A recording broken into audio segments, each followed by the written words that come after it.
Janice. Okay, well, and on that note, I want to welcome everyone to our first West Side Dems meeting.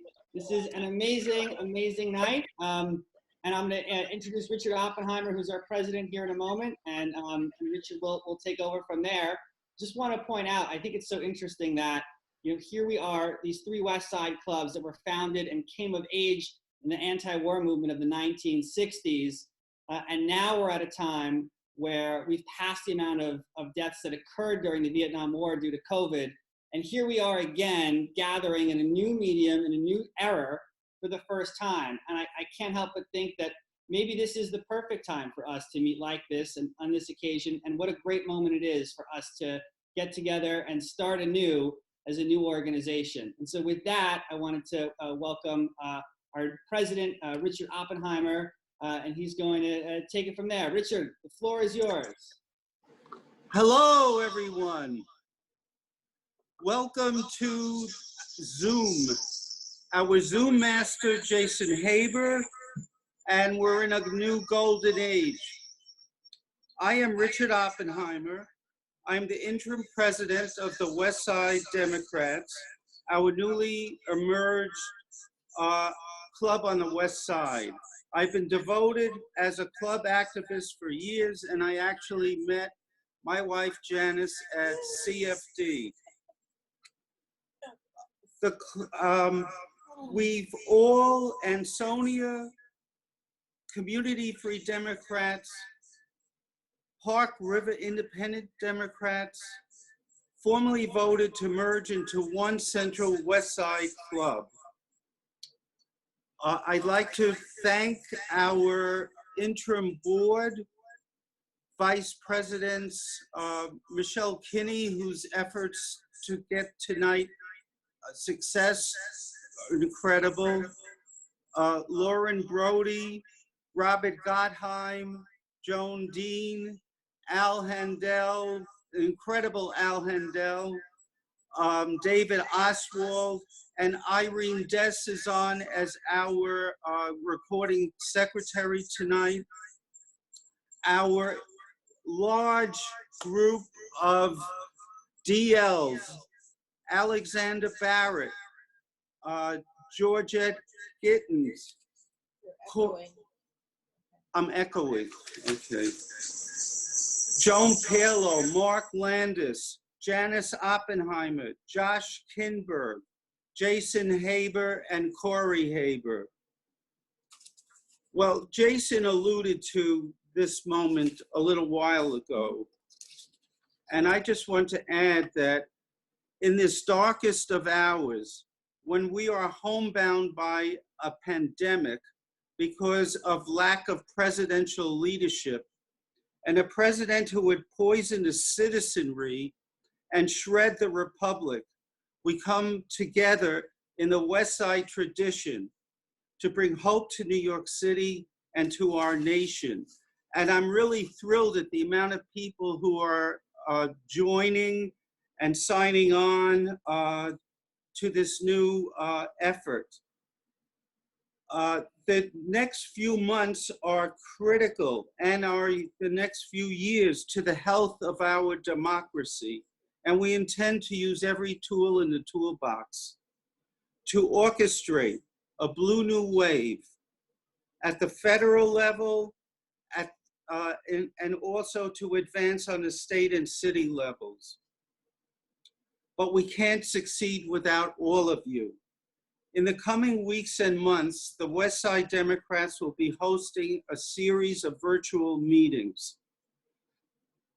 And they will include local, state, and federal efforts in this age of COVID, as well as providing opportunities to get involved in different political campaigns in New York and throughout the country. So this is really exciting. Tonight we have an all-star lineup to kick off our campaign. Pillars of our community, important elements of what makes the West Side great. Congressman Jerry Nadler, New York City Comptroller Scott Stringer, and Assemblymember Linda B. Rosenthal. Their progressive advocacy has helped shape the West Side. I'm extremely proud to have them here tonight and to call them friends. And together, they and we will lead ourselves into a better world. Without further ado, I'd like to introduce the leader of the resistance, Congressman Jerry Nadler.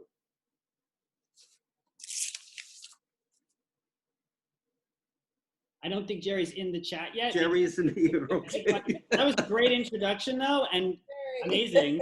But since we're actually on time, and usually we're not, why maybe we start, just move on, we'll go back to Jerry.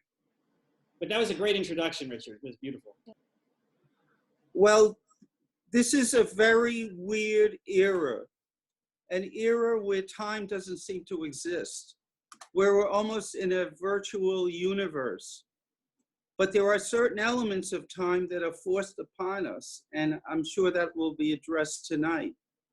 We have a new way to elect our heroes, to re-elect our heroes, to vote in a safe manner, to fight on their behalf from home, to find a new way to phone bank, to maybe in the not too distant future, have a storefront where we actually will be out of our homes and back on the streets.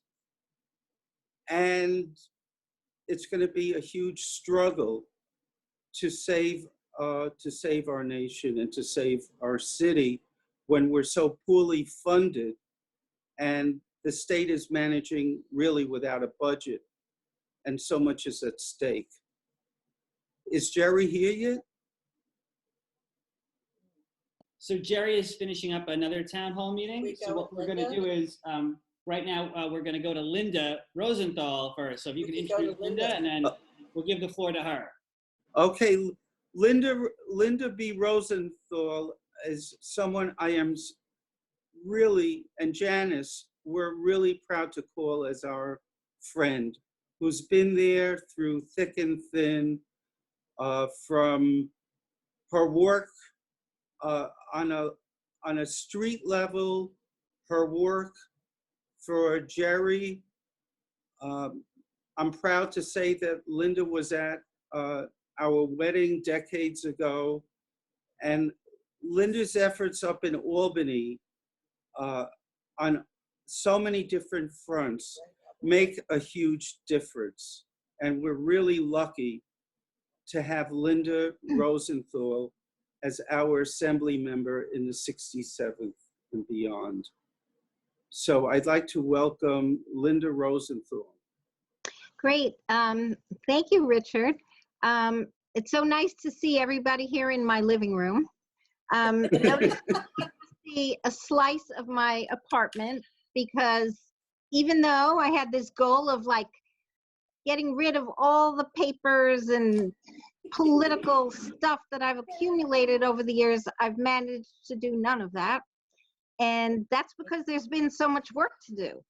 And I'll tell you a little bit more about that. But first, I'm very excited about this first West Side Democrats meeting, and I'd like to thank everybody who participated in a big way or a small way in making this happen. It just makes sense that we join together to work hard on the West Side to ensure that the democratic values that the three clubs embody, that the message is spread, that we get people involved, and that we make our efforts known across the states, because this year is the most pivotal year in probably our lifetime. So to all the district leaders, thank you all for your service, and to Richard and Michelle and Al and Dave and everyone else, thank you so much, Lauren as well. So my cat and I have had many staring contests because she's unnerved that I'm here all the time. I I won them all. But, you know, it's good to have that kind of company here. My office has received hundreds and hundreds of calls from people. The primary problem is unemployment. Now, you know, we've never seen such a need for unemployment insurance, but sadly, the states and other states as well, their mechanics, their infrastructure for unemployment was like decades behind. And so it's quickly been built up, but there are so many people who are still awaiting a check, awaiting a call. And so they call my office, and I'm sure they call other electeds' offices, and they are looking for help. We have calls from homeowners, some for small landlords. People need rent relief. They need mortgage relief. Everybody, it seems, needs relief. And according to the Times, as many as 40% of tenants, if not more, were expected to skip the April rent. The May rent will be even larger numbers of people saying. 77% of people have said that they'd have trouble paying their rent in April, and 50% said they could not pay at all. The crisis is just continuing. The governor did issue a moratorium on evictions during COVID, and that factors into about June 20th. But you can be sure that that won't be the end of the story, because the people who aren't paying rent now don't have the rent to pay in 3 months. They're not working, they're getting minimal unemployment, and that will take care of food and some other expenses. So it lays bare the fact that the social safety net in New York is full of holes. We see it with the homeless people, 90,000 plus on the streets. When everyone is urged to stay home, they don't have a home. And when they're in shelters, they catch COVID from one another. With so many hotel rooms in this city that are vacant because no tourist is here, it's morally incumbent on the city to place homeless people in hotels, in shelters, not to let them languish on the streets, and not to let them languish on the subways.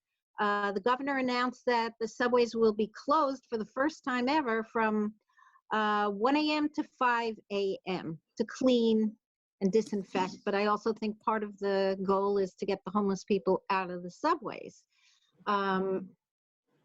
You know, we can't decide who's important and whose life is worth saving, who should get protection and who should be cast aside.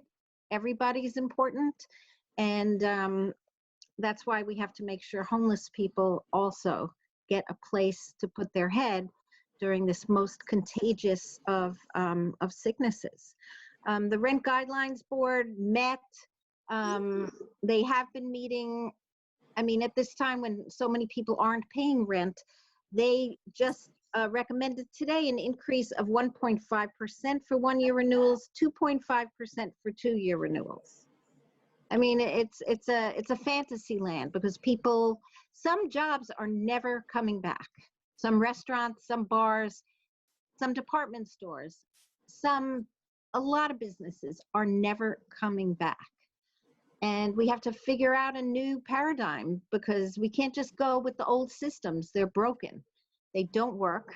And hopefully, you know, we'll be able to come up with some new ways of living in this society. One thing I did introduce before the pandemic, and is even more important now, is a bill against warehousing. And when we passed the HSTPA, which ended vacancy decontrol and sort of righted the scales, because they were tilted so much in the landlord's favor over the years, a lot of landlords said, fine, I am not going to rent out units. And this is when we need units to be on the market. So I have a bill about warehousing, about fines, and really to incentivize landlords to rent out the units that they have. There are many rent stabilized units out there. We had a case where a woman was going to adopt her niece who was in foster care. She lived in a studio, and she wouldn't get the child if she didn't have a 1-bedroom. And the landlord refused to open up one of the 1 bedrooms. So we got on the phone, and Erica and I from my office, we convinced the landlord to let her have a 1-bedroom. But it shouldn't be this way. It really shouldn't. There are also the cases of, in order to stay in your rent-regulated apartment, you need to be there in residence for half a year plus 1 day, 183 days. There are some people who left to take care of family members. There are other people who were away and can't come back now. So I'm working to ensure that that will not be a cause for eviction during this pandemic.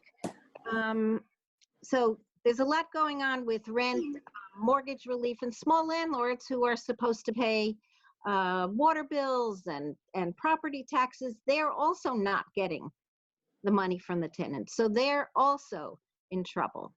And the answer that everyone gives, and when Jerry comes on, he can address it, is that we need the federal government to step in and bail all of us out. Luckily, Mitch McConnell saw people made him realize the foolishness of his remarks that we should just all go bankrupt, all the states, which is not even legally possible. But we really need a big time infusion of billions from the federal government. Also with, in terms of construction, I know a lot of you who live further downtown have been grappling with the noise and the upheaval with 200 Amsterdam Avenue on 69th Street. A judge ruled that the developer had to take down at least 20 units, 20 floors. And of course, the developer appealed it. But what's more insulting is that they've gotten work permits to finish the job, even as the governor issued an executive order that said construction, except for, buildings with affordable housing, is not considered essential. It really shows who runs this town, because now all these places are starting up with the construction, and with everyone trapped at home, it's really not fun. And we're getting plenty of calls from constituents. There's a place down the block from my office which has 21 units, one of which will be affordable. And I'm not even sure what affordable means anymore. So they applied for a permit and got it. No checking. That doesn't qualify you to finish. So we have lots of those issues as well. And the one at 72nd is going to have their permits taken away. In terms of school, I heard the chancellor say that there's a 50-50 chance that there will be school in September. I've been working hard to ensure that every student has an iPad, and many do not. Kids in shelters, kids who live in this district and go to school have not yet gotten their iPads. It's outrageous. How are they supposed to learn? How are they supposed to catch up if they don't have the tools because their family can't afford to buy their own computer? I'm really very, very worried about that, even though they're going to do satisfactory and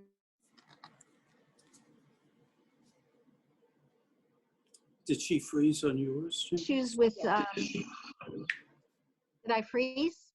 It froze. Yeah, you're Okay. back. You're good. Okay, we've also enrolled hundreds of seniors in the city's emergency food delivery program. There are so many seniors, first, who are being told to stay inside, which is smart. But then how are they supposed to get food? So the city set up these grab and go places, but seniors who can't go out need delivery of that food. And they weren't all enrolled because somehow it was this monumental task that wasn't accomplished without a lot of help from different elected offices. And so we got a lot of seniors enrolled. The West Side, which has a lot of Jewish and kosher observant people, is not a site for kosher food distribution. So I'm working to get that happening. Somehow it feels a little bit like there are many cracks and we all have to be in this together to ensure that no one gets left behind, but I know people are getting left behind. And so we are just going to keep doing what we're doing. If anybody needs hand sanitizer, I'm getting a big shipment from Albany, so make sure to email my office, and we'll see how we can get you some. I've gotten some for big organizations, but if you need some smaller bottles, let me know. If you want to toss the bums out or you want to keep them in, and I hope you want to keep me in, I thank you all for petitioning and getting so many signatures, making sure I and everyone else who was running was on the ballot. There were many calls to suspend voting in person, and we saw the debacle in Wisconsin where now tens of people have gotten sick because they appeared to vote. Everyone who's registered will be getting an absentee ballot application.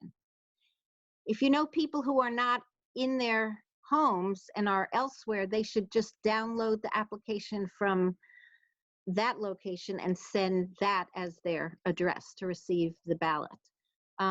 There will still be early voting, as far as I understand, 10 days of early voting.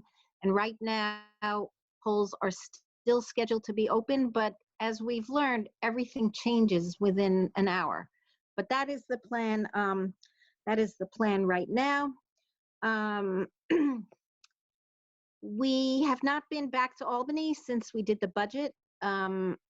I really desperately hope we do. And I don't mean go physically back, because I don't think we should do that. But we can have a Zoom meeting like this and vote on legislation. And there's a lot of COVID-related legislation, whether it's a bill I just introduced today, which is people who are paying penalties for having, they forfeit some money from unemployment because of misleading, perhaps, statements in the past. Like people checked off, yes, I looked for a job, and maybe they didn't. They are not getting their current unemployment payment because the money that's supposed to go to them is going to pay the fine. These are people who are desperate and who need money to buy food. So they will pay the fine once the emergency is over, but to deprive them of funding because they owe penalties is just, it's not the right thing to do. Everybody's in a desperate state. A lot of people are in a desperate state. So my bill would relieve them of that. And I have lots of other bills, as you all know, environment and housing and health and lots of things. So I'm really glad to see, or at least see, that there are 137 of you participating. Just think what a regular meeting would be like tonight, because it's pouring. This, in a way, helps encourage greater participation. And we're all learning new tools to get involved. So when it comes to campaigning for Jerry, campaigning for candidates in other states, campaigning for Joe Biden for president, we're going to be doing a lot of it from our computers and our phones. And I'm very excited because it's the wave of the future. We're being thrust into the future before we're ready.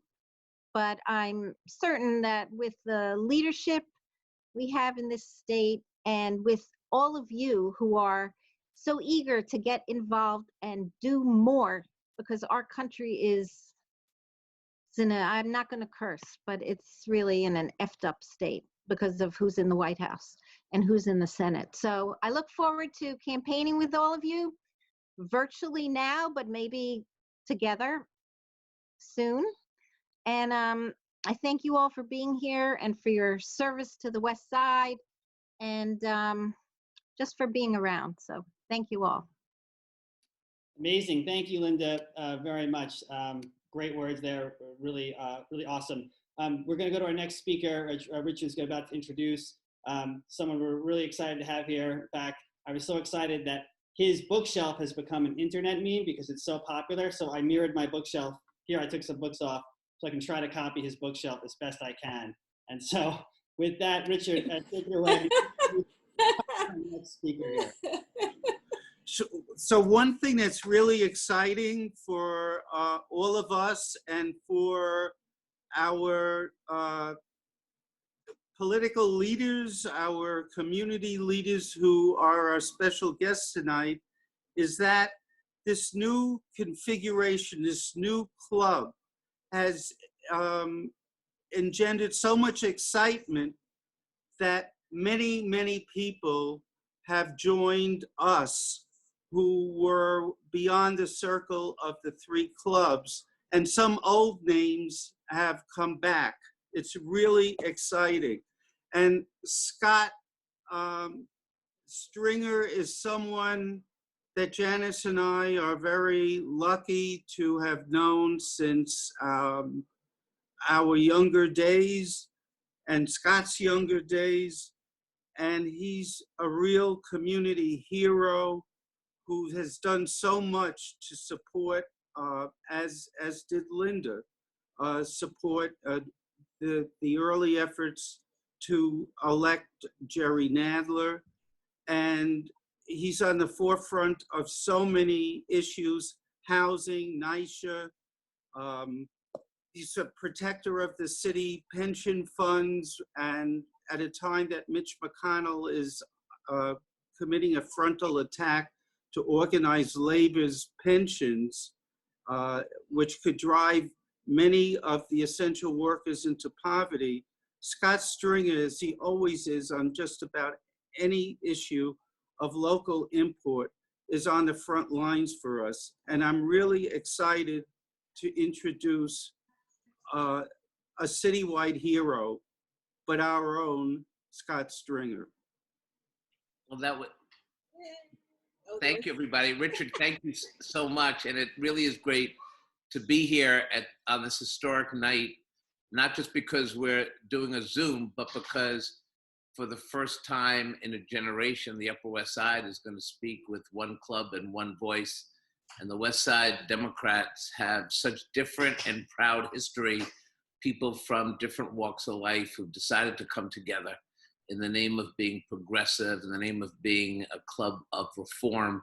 And when I think about the longtime members that are on this call tonight, the people who are the pioneers, who were the ones who organized in the women's movement, the anti-Vietnam War movement, people who gathered petitions to impeach Richard Nixon, and a whole lot of people who really dedicated their lives to a politics that would be more inclusive and progressive. And I just want to thank everyone who I worked with literally for decades. And I also want to thank so many of the new people who are on tonight, the next generation of leadership on the Upper West Side, the people who hopefully will continue this great tradition, not as three clubs, but as one club, united to tackle the big issues we face: affordable housing, quality education, and making sure that we build a city that is representative of the great diversity of this town. So I'm really excited to be here. And I want to thank, first and foremost, somebody who brought me to the West Side and allowed me to do what I always wanted to do, was to be an elected official, but not just an elected official, but somebody who could make a difference. And I want to thank Congressman Jerry Nadler, who I'm going to introduce shortly. It was his vision that a Democratic club could actually make a difference, that wasn't just a place for political hacks, but you could organize housing issues and forums and be at the front of all these issues. And he brought so many of us into politics. And now I see Michaela Haber, my son. I mean, we're getting younger and younger with the next generation, but I've gotten to know a lot of the new people, and I want them to stay and work with all the elected officials and build something that's very powerful.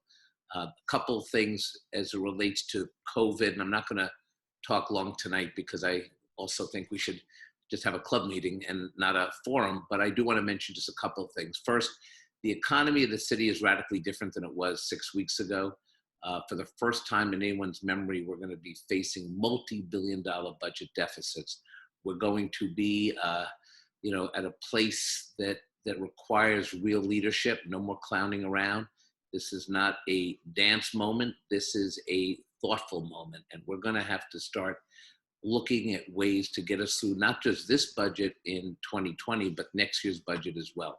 A lot of the bailout of the city, once again, like it was in the 70s, is going to have to come through Washington with our congressional delegation. As Linda Rosenthal mentioned, the work of Jerry Nadler and others is going to be critical to our recovery. But there's some lessons here. Next time, we're going to have to save more money in good times. We're going to have to realize that we have to put away to make sure that we don't cut essential services. The city didn't really do that in the last few years. We're going to have to start doing it now. But right as we think about going forward, I do want to say that as we restart the economy and rethink the city, this virus has discriminated. It goes after the most vulnerable. And when you look at the data that we've long known about but didn't want to talk about, is communities of color have been hit the hardest. People who had real underlying health issues like diabetes and asthma, people who came from unhealthy communities are the ones who are dying in our hospitals. And I think we have to respond to that. And we have to create a new city budget that's going to recognize the people who are being sacrificed because we didn't invest in these communities early on. And I do hope to work with Congressman Nadler and set up a victims compensation fund, just like they did after 9/11. Jerry was so instrumental in that, to make sure that we could appropriate $7 billion to the police firefighters who went into the buildings at 9/11 and on the pile. Today we have new heroes, nurses and doctors, as well as our emergency service people, and many of them are going to lose their lives. The people who are delivering groceries to our homes, the people in mass, you're never going to shake their hand, you're not going to know who they are, but some of them are not going to make it through this virus, and we're going to have to honor them and protect their families. So there's a lot of economic discussion that we need to have in the city. As Comptroller, I'm going to keep speaking out for the people who don't have a voice. I've always thought that the Comptroller's office is the people's office. It's a place where you can really get things done for people who don't usually have a lot of resources. But look, tonight, I want to say that between Jerry and Linda Rosenthal, two people I've worked with for such a long time, they've made such a great difference in this city, and I know many of you have as well. Lastly, I just want to also say that as we go forward, we're going to be in an election that is something we've never seen before. I think the Republicans will do everything they can to cancel the election, but we're going to have to continue to be activists in getting rid of this president who has now created a pandemic that he lost control of. So it's great to be here with all of you. Jason, thank you. Thank you, Richard, for your friendship. Thank you to all the district leaders and state committee people. Thank you to Linda and Jerry. And I just want to say the best days of New York and the Upper West Side is yet to come. And I do want to say, with this incredible political merger, I'd be remiss to say that I believe that in 2020 and in 2021 and beyond, that the candidates lucky enough to get this endorsement will probably be the candidates who will win the future elections in this city and state. It's the way it is. It's the way it's always been. And that's a tradition I would like to see continued in the near future. So thank you all very much. And it's great to be at the club. Thank you, Scott, very much. We appreciate your comments. And I know some people have questions. We're going to hold all questions to after our three featured speakers have done, and then we'll open up a little bit. Scott, did you want to take the floor still and introduce our next speaker? Wow, yes. So when I joined a Democratic club on the West Side, I was 20 years old, and I met this assemblyman who I thought the world of, and he brought a whole bunch of young people onto the West Side and said, you got to get involved. I really had no understanding what that would mean for me or Linda, but when you look at the elected officials who have come after us as well, from Brian Benjamin to Helen Rosenthal to Gail Brewer, when you look at the roster in this community, it's extraordinary. And the individual who always believed in new leadership and younger people was our Congressman, Jerry Nadler. And I really do think the reason we're all united as one club today is because he really did have this vision of bringing us all together, young, old, from all different parts of the neighborhood, uptown, downtown. And so I really want to just say to my friend how proud I am to have worked for you. Were you in the State Assembly as a district aide, just like when Jason Haber worked for me. I was so much better at it, but I was just kidding. It's true. Your dad was very good. But I do want to say that this is a man who started out as our local assemblyman. He took on Ken Starr in defense of Bill Clinton when the Republicans back then were trying to hijack the government. And his work on impeachment of the President of the United States, Donald Trump, was something that we're all very proud of. I think the best way we can salute him and say thank you is by giving him a resounding victory in June as a member of the United States Congress. because I can't imagine not having Jerry in these very difficult times. So with that said, please welcome our West Side Congressman, the man who has given so much to the city, state, and country, Jerry Nadler. Well, thank you very much, Scott, for that great introduction. Let me say, I actually started out as district leader in CFD and in the club before I was in the state assembly. This is a very trying time, obviously. Well, first of all, let me say that I want to welcome everybody to this new amalgamated club, the West Side Democrats. I think it's a notable occasion. I hope the people working together from all parts of the district will have a greater impact, and instead of divided efforts, we'll have united efforts. We'll have united efforts, and so I want to say congratulations to everyone who helped bring this about. This is a time of great crisis, obviously, in so many different ways. The epidemic is a great challenge, and it may not be over so quickly. I'm not that optimistic, because I think if we reopen and start getting the economy going again and people coming out, we'll just have another surge of the epidemic. So I think we're going to have to be very careful until we have enough testing and enough contact tracing to be able to reopen properly. And that's a good ways away. We probably need about 1 million tests a day. We're doing now about, I think, 150,000.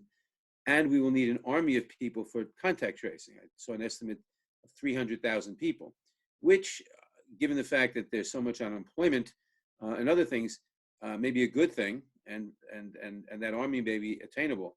But we're going to have to do that before we reopen the economy, before we get people going out again, or else we're just going to have more people die, and we're going to have a resurgence of the epidemic, unless we get a vaccine or an antiviral drug. But that's going to take some time.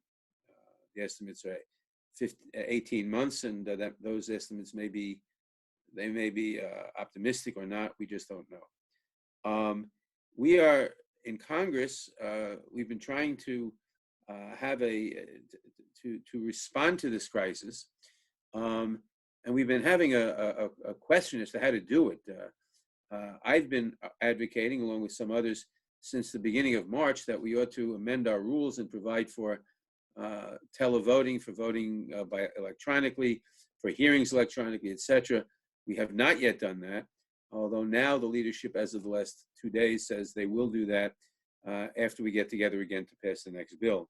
I hope that is true, because then we can function much more efficiently and have a proper oversight of the executive of the Trump administration. One of Congress's main jobs is not only to pass legislation, but to hold the administration, any administration, but especially this administration, to hold them accountable, to see that they're obeying the law, that they're acting intelligently, which this administration both doesn't obey the law and doesn't act intelligently. Now, let me just talk about a couple of things that we have done. In the last few weeks, in the last month, we've passed a number of bills to help tenants, to help homeowners, to help unemployed people. I'm not going to go into the details on that now, but we have passed legislation providing ultimately a few $1 trillion at this point for paycheck protection for small businesses, for small business loans, which turn into grants if you keep your employees, if you don't lay them off. We passed legislation to protect renters. Let me just go into that for a moment, because it hasn't gotten the kind of publicity that some of the other stuff we've done has. And we passed unemployment insurance, so that there's an additional $600 a week of unemployment insurance in addition to the normal state unemployment insurance. And we separated that from the normal requirements for unemployment insurance, namely that you be a regular worker. We've said that people in the gig economy, contractors, et cetera, can also participate. The executive branch has been overwhelmed. And this is not necessarily the fault of the Trump administration, but they've just been overwhelmed by the number of applications. And all of these unemployment grants have to go through state unemployment agencies, which have been completely unprepared to handle the volume of applications. and hopefully they're staffing up, and this will get done more quickly. But we did pass in the CARES Act a 4-month moratorium on evictions for people in public housing or in housing with publicly backed mortgages. Most people don't understand, but probably about 2/3 of all mortgages are federally backed in one way or another. So if the mortgage in your home for the building you live in is federally backed, which you can find out, then you are subject to a 4-month moratorium on evictions, for a moratorium on rent payments, which we have passed, and we will probably have to extend that. The major battle that we're going to have over the next few months is that the state and local governments desperately need help. They desperately need help to pay teachers, firemen and women, cops, first responders, nurses, doctors, etc.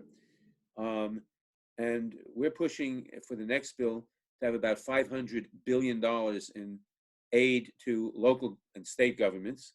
You know that Senator McConnell is opposed to this because he'd rather the state and local governments go bankrupt, which, by the way, there is no legal authority to do.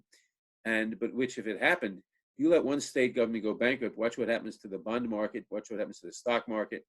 The economy would just completely crash beyond what it has. So I think we will get the $500 billion for state and local government. It's imperative that we do. We're going to have to fight for it. But I do think that in legislation we pass sometime in the next probably 2 or 3 weeks, we will get that. I'm not going to go into a lot of other details. I should talk about, well, one of the other things we have to do in the legislation that's coming up is also, besides state and local government, we have to subsidize the post office. The post office is falling apart. We need to give them at least $4 billion, and we need to give at least $4 billion for administering elections. Obviously, we can't expect people to come out to vote when there are social distancing restrictions in effect. We have to allow for mail-in ballots. We have to allow for absentee voting, for early voting. Congress has the authority to mandate that for federal elections, for congressional elections on states, but they have to start preparing now, and it's going to cost a lot of money, which is why some of us are pushing for $4 billion in the next bill for elections, to subsidize the elections. And we're talking about both the primary election, which in New York is June 23rd, and the general election in November. There is no guarantee that this emergency is going to be over in time for the general election. Dr. Fauci and others say that we should expect a resurgence, second wave of the epidemic in the fall. That may very well be the case. We certainly cannot preclude it. And if so, we will need distancing voting for the general election. Now, as I think Linda mentioned, New York has changed its procedures so that you can get an absentee ballot now by applying for it, and the Board of Elections will be mailing out absentee ballot applications to every registered voter. You have to turn in the application. You have to send it in. You can also go online. I applied for my absentee ballot last week by going online, and the absentee ballot for both the primary on June 23rd and the general election in November. I should mention, obviously, I do have a primary challenge this year, and I think we learned in the last couple of years that we can't take any primary challenge for granted.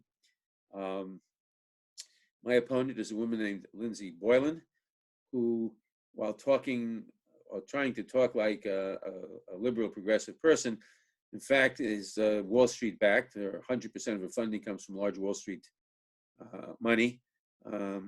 She has raised $700,000, and her financial filing for this primary, and her financial filing says she's personally worth between $40 and $100 million, which means she can put in an unlimited amount of money into the primary. So we have to anticipate that. Now, obviously, we're not going to be doing a lot of street campaigning. We're not going to ask people to do street campaigning, but we'll have to be doing a lot of advertising on social media. We'll have to be doing a lot of mail. We may ask people to put leaflets under the doors in their buildings, but to talk to other people, to be on phone trees or social media. What? Well, there's also a third candidate who's a young fellow, a 25-year-old, nice guy named, what's his first name? I forget. Herzog, Jonathan Herzog, who is a devotee of Andrew Yang for president, and who is campaigning in favor of the guaranteed annual income, which is fine. But he's not the major opponent. Lindsey Boylan is, and obviously I hope that this new club will support my candidacy, and well, I think it already has. Certainly, they were getting petitions, and that everybody will help insofar as he can, because we want to have a resounding victory, and we want to have the time and the space for continuing, especially once Congress votes to enable committee hearings virtually, which I hope we'll do in the next couple of weeks, to continue work on holding the Trump administration accountable on all the issues, from civil liberties to immigration to misuse of emergency power, misuse of appropriated funds, for one thing, to build a wall. They're systematically destroying the Constitution. And as chairman of the Judiciary Committee, I have to sit on top of that and reverse it. And this election in November, someone has said it's the most important election since 1864, which is probably true. In 1864, when Lincoln ran for re-election, had he lost to McClellan, there probably would have been a negotiated settlement to the Civil War, and slavery would have continued, and we might not have had one country. But now, if we value the Constitution, and we value civil liberties, and we value checks and balances, and we value separation of powers, and we value the kind of government we've tried to work out for liberty over the years, we must defeat Trump. There is no question about it. I am very proud that I helped lead the drive to impeach him. I think we made an airtight case, but the Republican Party these days is no longer a normal American political party. It's a cult of personality around Trump, and they weren't going to listen to any of it, as we saw. So this new club has a lot to deal with. I'm sure it's up to the task, and to mobilize the West Side for its part in the effort. And that's what we have to do. And I thank all of you. I welcome all of you to this new club.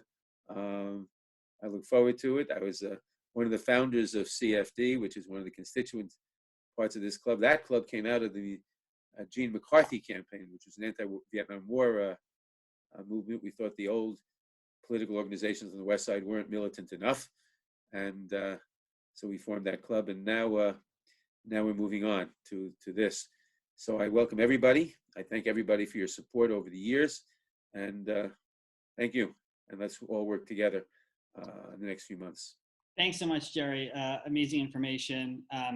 We have a couple questions. If you have a few minutes, we just had a few questions for our speakers today. The first one came from for both Linda and Jerry. I guess if seniors in the area want to get COVID tests or antibody tests, who should they contact, and where can they go for that? I mean, there are not enough antibody tests to go around right now, but if you want to email my office, and when they do come to the West Side, we'll make sure to let you know. Got it. And what's the best email address to use?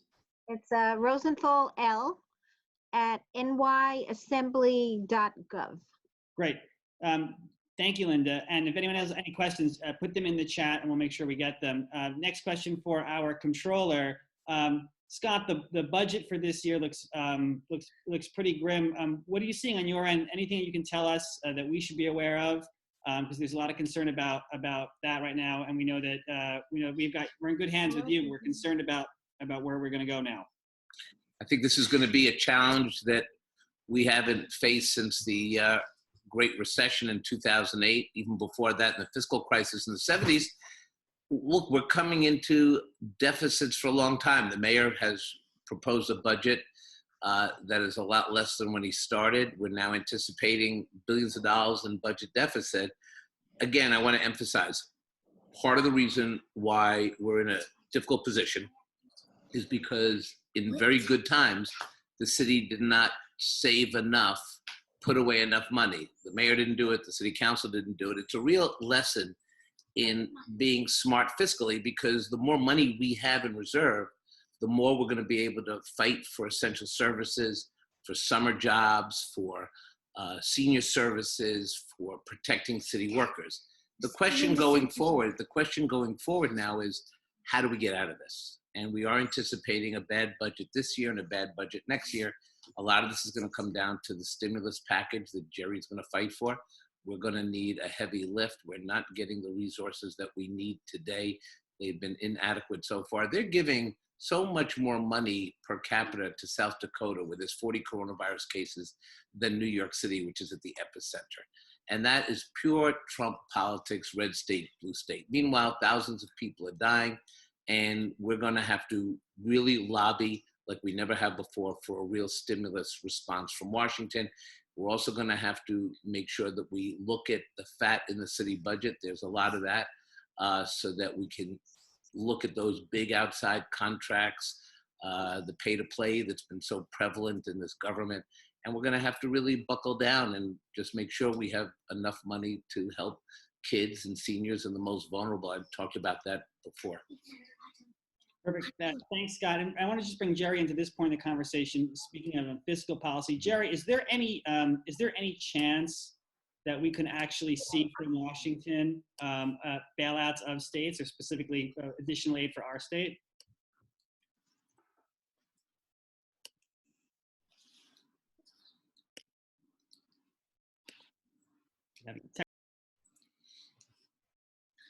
Okay. Yes, we are seeking in the next bill, as I said, $500 billion for state and local governments. A good portion of that would go to New York. And that's precisely because the state and local governments, the tax revenues have fallen apart. And because when you have the kind of recession we have now, a kind of economic recession, what are called counter-cyclical payments, unemployment insurance, other funds, expenditures go up. So between the taxes falling, tax revenues falling apart, people aren't buying, so there's less sales taxes, the income taxes, et cetera, and counter-cyclical programs going up, then that generates huge deficits, and the states are simply not capable of dealing with them. I mean, Scott's right. New York State, New York City cannot deal with them by itself. It would lead to incredible, they'd have to lay off hundreds of thousands of teachers and fire people and cops and nurses and so forth. And that would just worsen the unemployment problem and it would worsen the service problem. No, we have to, the only government that can print money, literally, and can borrow money, federal government can borrow money at essentially zero interest rate right now and should. So that's why we're going to fight for about $500 billion in the next bill. We may have to supplement it by more in a bill after that, but at least $500 billion, $500 billion for the states and local governments in the next bill, which hopefully will pass in the next few weeks. Perfect. Thanks very much, Jerry. I want to thank our three speakers here for your time. We're already 8:30, so we promised people we get them not home, but in back to whatever they were doing beforehand. Scott, Linda, you have anything else you wanted to add in, or are you? I wanted to just add something. Yeah. Some city MDs do have an antibody test, so call up before you go. Sometimes there are long lines or they've run out. So if you want to try now, starting tomorrow, City MD has some antibody tests. Great, thank you. That's very helpful. Scott, anything else to add? Just Maximiles want to know where they get their club applications because they're ready to become members, right, guys? You have to work on that. They can join the Constitution Committee. You know, we still have to write the new Constitution, so. Great time-honored tradition. I can do that. Thank you, guys. Thank you. All right, we have two other special guests with us right now, which we wanted to just introduce quickly and let them say hello. First off, we have State Senator Brian Benjamin is here. Let me get Brian up here. Hey, there we go. Hi, how's everyone doing? I just wanted to be a part of this first meeting, this first merged West Side meeting. This is history, and I know 20 years from now, I'll be able to come to the West Side meeting and say, I was at the first meeting. And so I just wanted to make sure I was here for that. Two quick points, Jason. I a lot of times we say bailouts when we talk about the federal money, and it's not a bailout because New York State provides way more money to the federal government than we get back every year. We're the #1 giving state when it comes to that. So it's not actually a bailout. But that not being the case, 2 quick points. Our Comptroller mentioned the issue around not saving for a rainy day. And one of the things we're trying to do in Albany is I have a rainy day fund bill that we want to get passed so that for future crises, we actually have some money set aside. On the state side, we have about $10 to $13 billion of a budget hole. We are presently looking at revenue ideas. Andrea has put together a committee that I'm chairing to talk about different revenue ideas. I saw someone put peer-to-peer tax on the chat. There are a range of things we're looking at. I'm happy to talk to anyone offline about that. But I just wanted to stop by and show some love to Linda, Jerry, and Scott, and the entire team, and just say I'm with you. I know I only represent the 87 in Central Park West, but I'm still a part of the West Side. I just want to give you some love on your first meeting. Thank you. Amazing. Thank you so much. Yes, and you are a very big part of the Upper West Side. We always appreciate it. Oh, man, it's always great. So thanks so much. We're going to go. We have our next speaker up. Before we do, someone wants to say goodbye. Bedtime. Good night. Not Cory, Michaela. Now, Michaela has been running the board. As you notice, everything's been running very smoothly tonight. So I'm going to take over. If this doesn't go well going forward, you can blame me because she was doing a great job with this. So next, we want to bring up a friend of ours from Brooklyn, Councilman Brad Lander. We're going to get you going here. Fun fact about Brad, my cousin, bar mitzvah Brad Lander. That is true. Oh, really? Yep. So Brad, the floor is yours. Thank you so much. It's really great to be here on this historic night for this new club. It's nice to be on the Upper West Side, even if I'm a little far away in Brooklyn tonight, but I really am impressed. And of course, just so much deep gratitude and respect for what Jerry and Scott and Linda are doing and fighting for. We got a lot going on in the council. We had some hearings this week on some bills to help out tenants by restricting evictions that could take place, not just in the 3-month period, but for the whole next year.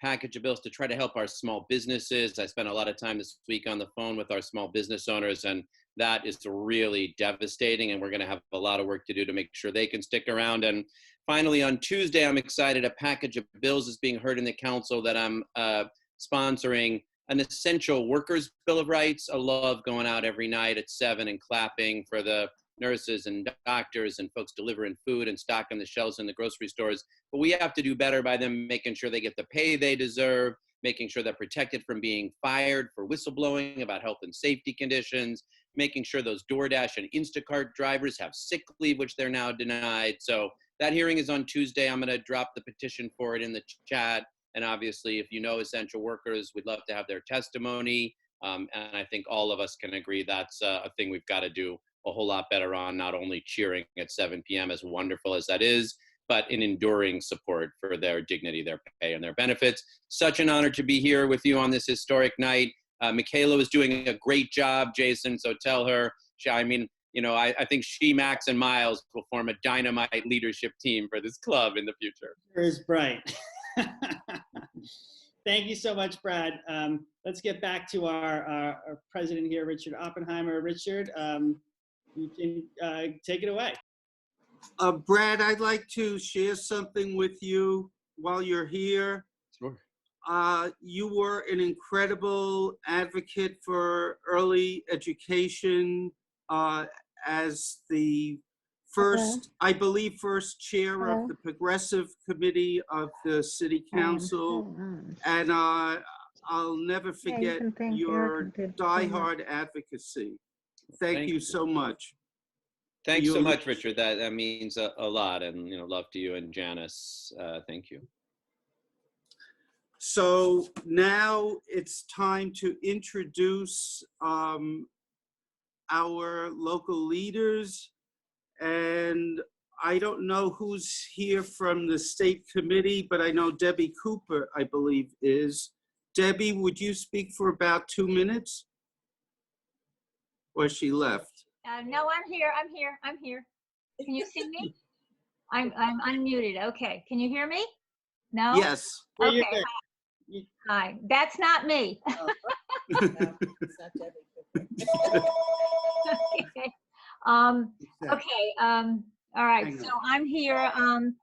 I'm sort of hiding away because I don't know if all of you folks know, but I have asthma, so I've not been in the city for 6 weeks. So, and I hope that Jerry is wrong, but I fear that he is right, that there will be a continuation of this pandemic into the fall.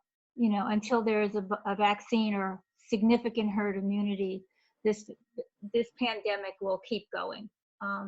And I'm very glad that the first thing Jerry spoke about was the post office, because I don't think we can have a meaningful election at all without having the ability to vote by mail. Even if the federal government doesn't fund it, states will still continue to need to do so, even though, you know, we will have to have polling places open because New York City's registration rolls are just not solid enough to be able to make sure that people can vote by mail in the near future. That takes many cycles to get that together so that people can vote by mail safely and that everyone is able to do so. So so I'm very glad that Jerry spoke about that. I asked Jerry a question, and I don't know if he's here, because I think one of the things that needs to be looked into, and it may actually be a good thing for the future, is that one of the reasons we don't have testing supplies and we don't have PPE and we don't have ventilators is that the supply chain is not here. The supply chain for these products are in China and elsewhere. And we really need to start thinking, because the theory is that it's more efficient. Well, it's only more efficient if there aren't huge disruptions and an enormous pandemic. And so we really need to start thinking about how to make sure that we have these products made in the United States so that we can access them. So we don't need, hopefully Donald Trump will be gone, but we don't need to rely on others to make sure that we have masks and hand sanitizers and gowns and ventilators and all this, and the reagents and things like that. So I think, and that's part of one of the committees that's in the Judiciary Committee is the Antitrust Committee. And that's, I know that they had plans before this to look into issues of monopolies and antitrust, basically monopolizing our supply chains. And it would be a good thing in the future to make sure that these things are made in the United States. So I know that Jerry and I talked about things like this before, but I do think it's something that the Democrats need to start talking about, because one, it's safe for all of us, but two, it also creates an enormous number of jobs here in the United States. And Debbie, I'm sorry, but yeah. the meeting is going on for so long. I have to keep you Cut brief. me off. Okay, I will be quiet. And, As fantastic as it is to listen to you. okay. Thank you. Sure. Are there any other state committee members here? Is Dan Cohen in the house? I think we have Dan in the house. Dan, I'm gonna punch you in a second here. I can't hear you, Jason. Yeah, we're gonna go to Dan in a moment. I think we had Dan here. I don't know if we still have it. Oh, here he is. Here we go, Dan. Dan, what's 1 up? to 2 minutes, Dan. 2 minutes, 120 seconds. Thank you. Thank you, Richard. Thank you, Jay. It's nice to see everyone. I guess one of my primary questions is what happened to Jerry Nadler's beard? Was that covered earlier in this meeting? I'm very concerned about that. I was actually quite pleased to see it. So her suit, and dismayed that he had shaved it off. I don't know if Jerry is stepped off or just simply muted like the rest of you all, but can we find out what happened to the beard? That's really Are you shaving yours next now? What's gonna happen to yours? no, I'm keeping mine. This is, my wife says she likes it, so I'm keeping it. I want to echo Deborah's comments and also say that we're hoping to have a state committee meeting. Of course, because of the current situation, everything has been postponed and forestalled. I was in touch with the state party chair the other day, and he said they're kind of really waiting to see when we get past the state primary in June, then they'll probably call a meeting. I expect it will be similar to this kind of format, though no doubt not run nearly as efficiently as this one. And we will have a conversation then. Just in closing quickly, there's been some discussion about the representatives to the Democratic National Committee. The current slate is a series of people who are some political insiders and some people like the governor's sister who don't seem to have a whole lot to contribute to the conversation. And there is some effort to try and have a more distributive, more diverse slate in this DNC. These are the representatives from New York State to the DNC. They are elected by the state party every 4 years. So stay tuned for that. If I have more information, I'll be happy to share it. It's great to see you all. And also, again, congratulations for West Side Democrats on your inaugural meeting. Richard, I think I made it under my 120 You seconds. did. Thank you. Thank We have you a all. Great to question see for everyone. Dan and Deborah. I'm just going to unmute you both. What can we do on the state committee level regarding the upcoming state budget, which I assume is going to be fraught with difficulties? But what are you hearing in state committee that things that we can advocate for, particularly out of the Progressive Caucus? Deborah, please, I'll follow you. Oh, I actually, Dan, I'm not quite sure what the Progressive Caucus is going to do, except I guess have a Zoom meeting about this. And I'm not quite sure what our agenda is going to be. I think it got totally messed up. So maybe you have more insight than I do about the caucus. I mean, I'll, not just as a caucus, but I mean, I certainly would look to the leadership that we currently have in our excellent representation with Linda Rosenthal and with State Senator Brian Benjamin and Robert Jackson as well, who've all been pushing hard for a fair and equitable budget, but we're pushing somewhat uphill. I'd say part of the problem, and I mean this with a certain amount of frustration, is that the governor has abrogated most of the decision making to himself and his budget director, and has prevented us from, among other things, raising necessary taxes on the wealthiest among us, who easily could shoulder a few dollars more and would enable us to avoid what is becoming an austerity budget. Obviously, the elected representatives who are in the state legislature have more insight closer to that, and the state party can do its part to put pressure on our state party to endorse a more progressive vision. But somewhat our hands are tied. Deborah, Dan, I will say that the governor's first sin is his refusal to tax rich people, which cascades down in many, many ways. Indeed. And, even now, the campaign finance laws are still too weak in terms of the amounts of money that can be given.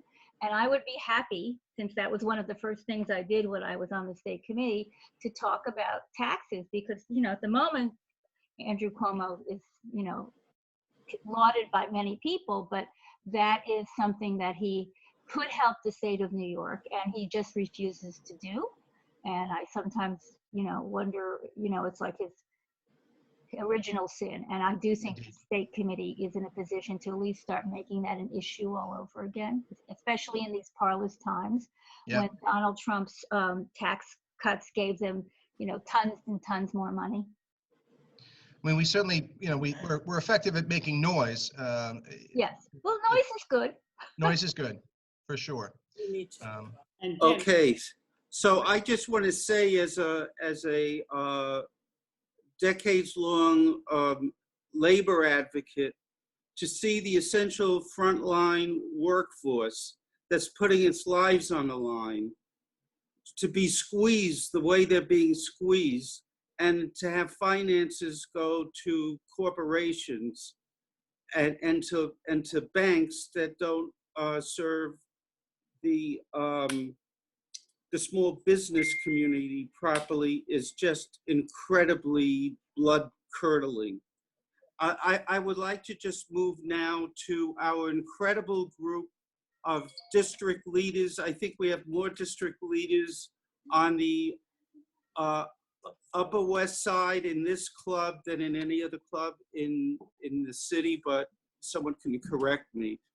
And we could have a baseball team here, and leading off is Alec Barrett.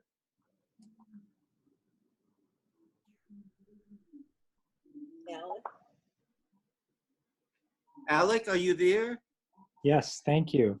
Alec, please. For your leadership, and Linda and Scott and Jerry for everything that you're doing in your respective capacities. So for those who don't know me, my name is Alec Barrett. I am one of the district leaders from the 69th Assembly District, Part B, which covers roughly 80th to 100th Street, roughly from Amsterdam to Central Park West, though obviously gerrymandering has left some blocks on either side of Amsterdam in and out of our district. Just some brief thoughts on this situation that's unfolding. Starting at the national level, it occurs to me that this is really the first crisis that we've had under this president that he didn't manufacture himself. And I think, we're seeing the effects of that he doesn't have control of the situation. He can't just de-escalate with a tweet or a backdoor meeting. And we're suffering certainly as a result of the inability to really tackle a crisis with sober analysis and with focused attention, neither of which this president possesses. So I am, I think it'll be challenging, and it will require effort from all of us to make sure that our next president is someone who is more disciplined and capable. On the local level too, we've seen great shows of impressive leadership from members of the city council and citywide elected officials and state elected officials. We have also seen some poor examples at the city level, and I can confidently say that our next mayor will be someone who I think displays even greater discipline and sober-minded leadership than our current one. I think there's going to be a lot of work to do coming out of this in terms of what the city continues to look like. There was already so much uncertainty for people working in the gig economy. That's only going to increase. What jobs will be available, and what will our streetscapes look like? What will our storefronts look like?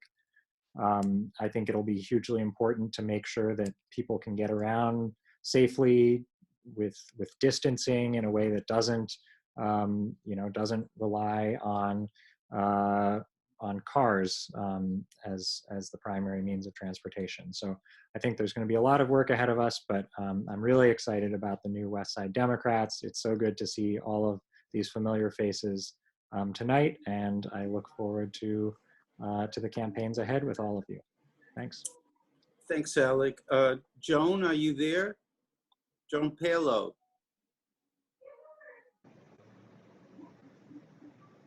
Is Joan? I'm good. Okay. Hi, Good. everybody. I'll make quick. This went so well. I didn't think it could go so well. I'm so excited. Wonderful. It's wonderful. The faces of my friends who I haven't seen in 6+ weeks. And I'm sure you all feel the same way. I just want to say we have to, in the coming weeks, I think the most important things besides getting Jerry overwhelmingly elected in the primary, overwhelmingly, we will all be experiencing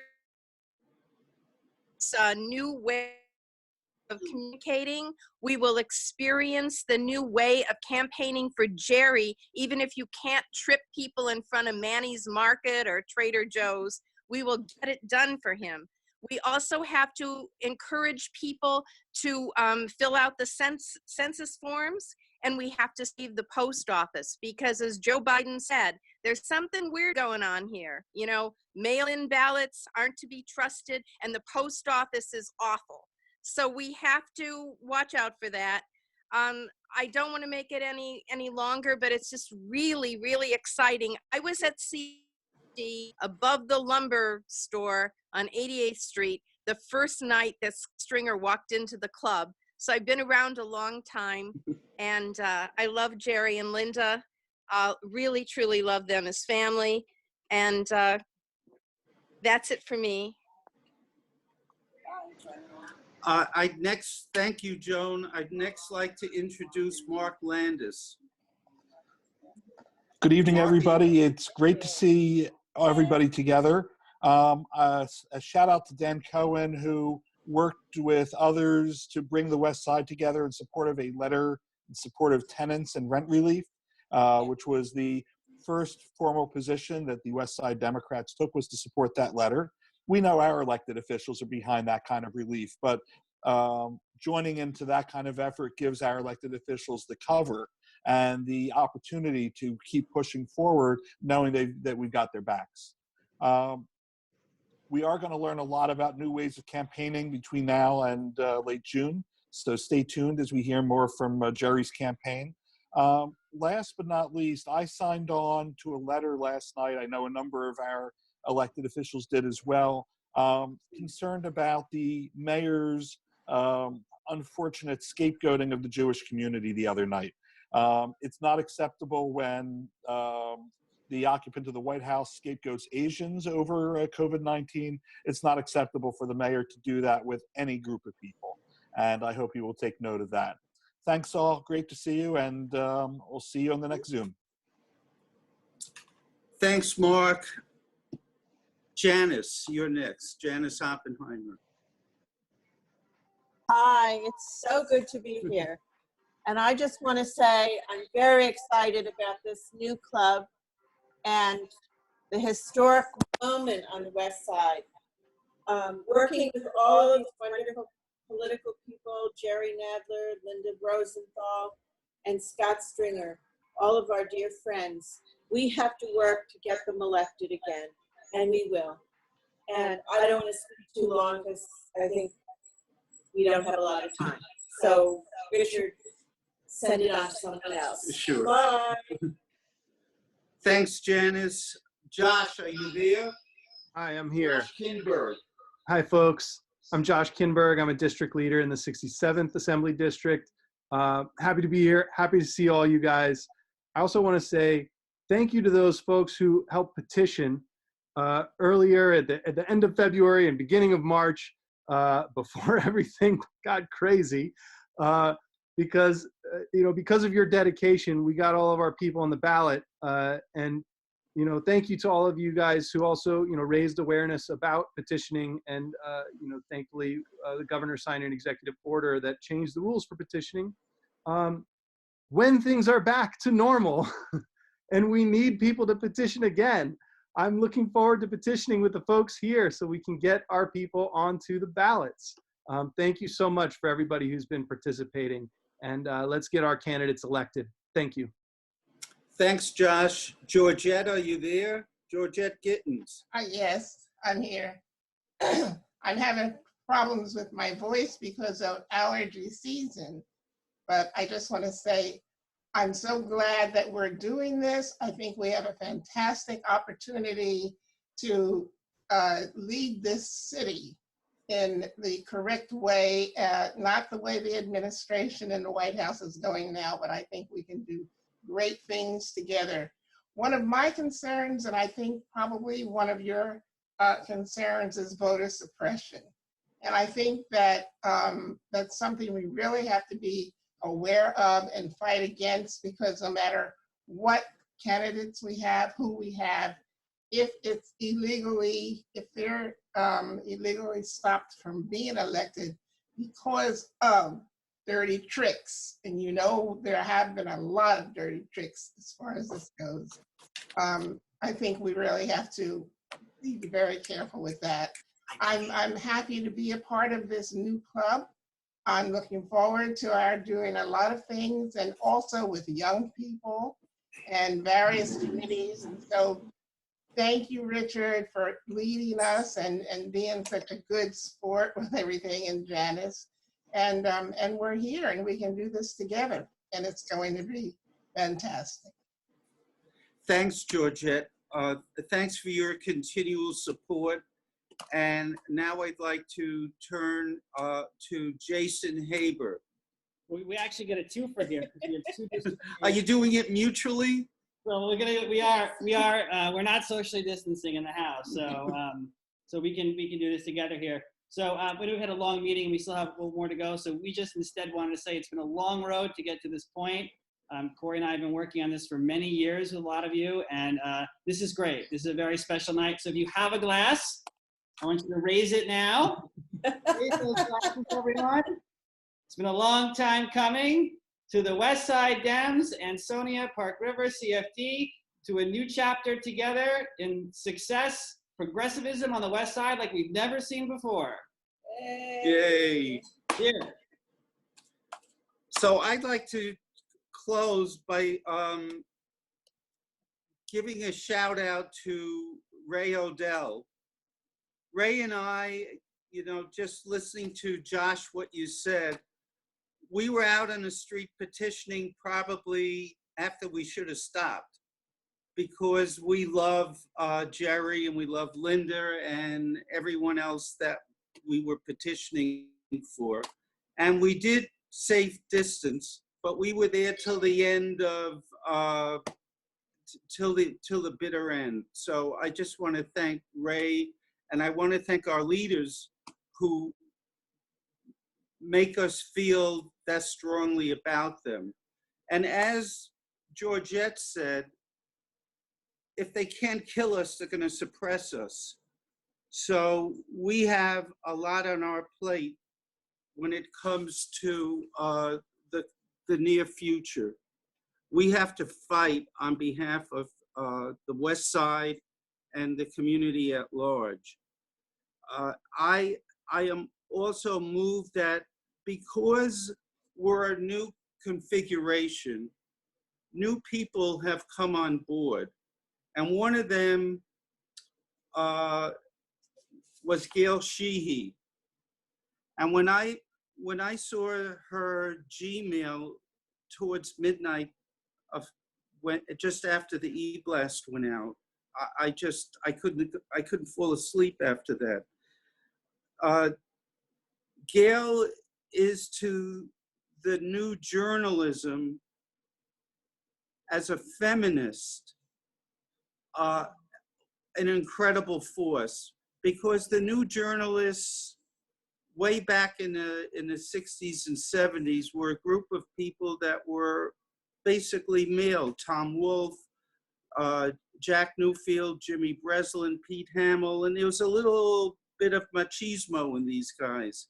And for women to take that on and to forge that kind of voice, to force it forward, and in a style that was new and elemental, and everything else that that she has contributed and still continues to contribute, that says something about the West Side Democrats, that we are becoming a wide circumference. There are many who want to join us. And Richard, an exciting announcement about because Gail. we're in a virtual universe, there are many different ways that we can forge ahead.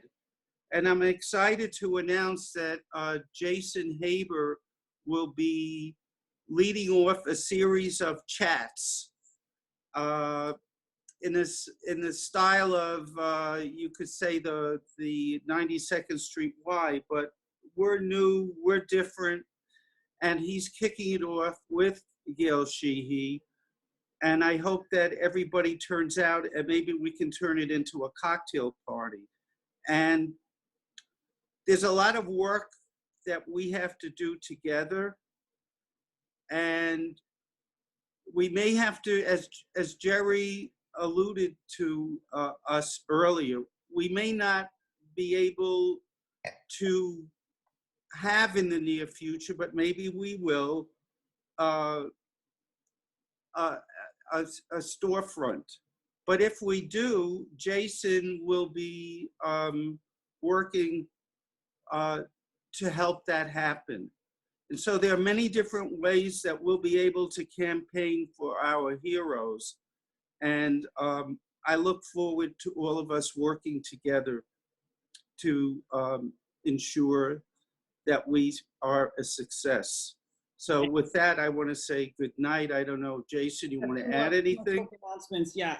Thank you, Richard. We'll be talking more about the storefront. We just have to see. In 2016, we had a very difficult time finding one because there wasn't much vacancy. Now we can kind of take a mall over if we wanted to. We just have to see if it's going to be safe. stay tuned on that. We will have e-blast going out soon about the West Side chat series. So if anyone wants to join in for our conversation with Gail Sheehy, it'll be next week, probably next Thursday, maybe Wednesday. We'll have that figured out for you tomorrow. We just had a couple of quick announcements. Paylo is with us here. There's a very important upstate race that we wanted everyone to know very briefly about. So I'm going to give you the floor here for just a minute here. If you can just give us a quick update. I'm just going to unmute you. Oh, there you go. Okay, great. Good evening. My name is Paylo Cremides. I'm the New York State Young Democrats Rural Caucus Chair. I represent 47 rural counties in the state party. I work with Michelle in a lot of upstate organizing. And I'm here to talk about like upstate, downstate unity, right, and leadership. There's a special election happening exactly on primary day on June 23rd for Congress in New York's 27th Congressional District. New York's 27th Congressional District, Donald Trump won by 20 points in 2016. Nate McMurray, running against a convicted criminal that was the first endorser of Donald Trump, named Chris Collins, kept it to a 1-point loss in 2018. And he's running again in this special election because Chris Collins got indicted and is going to prison now. And I'm asking for you guys to work with me to be able to make calls into the rural counties in upstate New York to show that working class people can be represented by the working class party, which is the Democratic Party. I think that being able to kind of make sure that we can have these conversations is useful because in 2020, we're going to have to appeal to rural working class people. And this is a really good way for folks to understand how to do that. So I'm just going to drop a link about our phone banks. Michelle is also going to send phone banks to all of you. And I really hope we can work together on this race. And this will be the first cannon fire into 2020 to make sure we can beat Donald Trump. Thank you. But there's another person, Richard, that we should support. So this is really exciting. We're going to do everything we can to be of support. For us, there's no downstate, upstate issue. For us in our virtual universe, anything that we can do to flip seats is a job well done. And there are no state boundaries in the virtual universe. And we will be forging ahead that way also. We have an incredible group who are the foundation of this new club. And speaking for myself, I'm very excited. We have different generations all united as one, and we have different parts of our community united as one. And I'd like to say that I feel that this first meeting was an incredible success, and it brought us together, and we will continue. Good night. Thank you.